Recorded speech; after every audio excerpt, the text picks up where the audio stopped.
Hello children, my name is Paragon, and I'm going to tell you a story.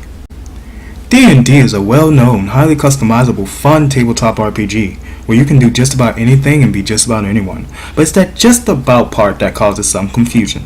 So today, I'm going to go through some of the core bits of this beast, because it's expensive, and let's be honest, you don't want to read the book, which is why you came to a storyteller. Keep in mind, this is for starting players, and as such, I will be referring to the 5th edition player handbook only, and that the Dungeons & Dragons 5th edition books are owned by Wizards of the Coast. And all images belong to the respective makers. Now, first thing first, let's talk about race, specifically the ones in D&D. Now, if you've seen Lord of the Rings, you already know most of your basics. You've your elves, Legolas, your dwarves, Gimli, your humans, Aragorn, your halflings, Samwise. Yes, not Frodo, screw that guy. Your half-elves, Elrond, and you're already more than halfway there. Others include half-orcs, which are basically the Uruk-hai if they decide to go to primary school. Gnomes, which are just the most precious of little folk, until they blow your house up out of something they made from twigs and berries. Dragonborn, giant lizard people who breathe their choice of screw you and come in more colors and types than an Eevee, and Tieflings, which equate to half devil people and are usually played by the most edgy of boys and girls. Now, I know you thought that would be the end of it, but nope! The Wizards of the Coast like their diversity, and it shows in the fact that their races have races in their races. Get it? Don't worry, I'll slow down. It's not a race or anything. Elves have this whole triumvirate thing going. You got your high, your wood, and your dark. High elves specialize in arcane magic and being boring and snooty. Wood elves specialize in nature and nature accessories. And dark elves, otherwise known as the drow, specialize in being emo and having the light sensitivity of a day drunk. There are only two types of Gimli, Hill Gimli and Mountain Gimli, and barely anyone gets around to telling the difference. Humans are, humans. If you don't know about humans by now, you have problems and concerns.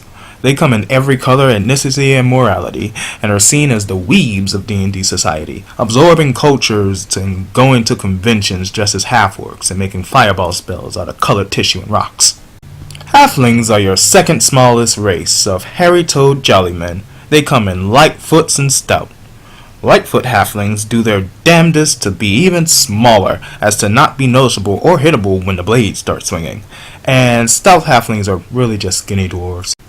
Half-elves are really just a mix between a human and an elf of select flavor, of high wood or drow, and get the advantages of both with the drawbacks of neither.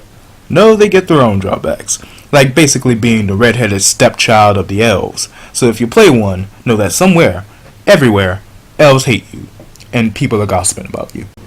Half-orcs have no other race. They scared it away, and no sub-race has been brave enough to try since.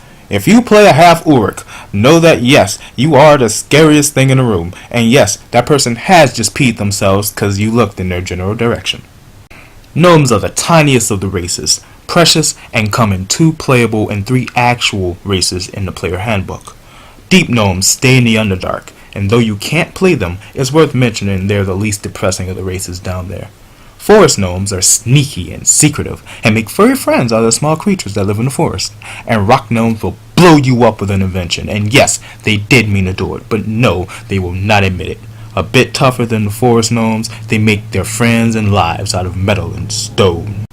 Dragonborn are not judged by the structure of their character, but by the color of their skin.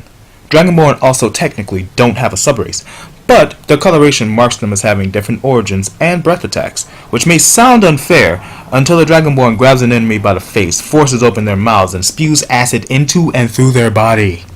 And finally, Tieflings. If you know what a Satanist is, and how people generally treat them, then you know how Tieflings are seen in Dungeons & Dragons societies. Mistrusted, hated, and feared, they stand shoulder to shoulder with the half-orc in the make-you-pee-yourself competition, and the only one losing is you. In any case, Tieflings have no other race, because the race that saw them was like, ha! Nope! I ain't touching that! And then collectively wandered off to see how many dire animals they can make in the back of the monster's manual. And that's all I've got for today. If you liked this video, leave a like. If you didn't, I am deeply sorry. Anyway, next time I'll go into specifics and numbers, because any good player will need those to progress.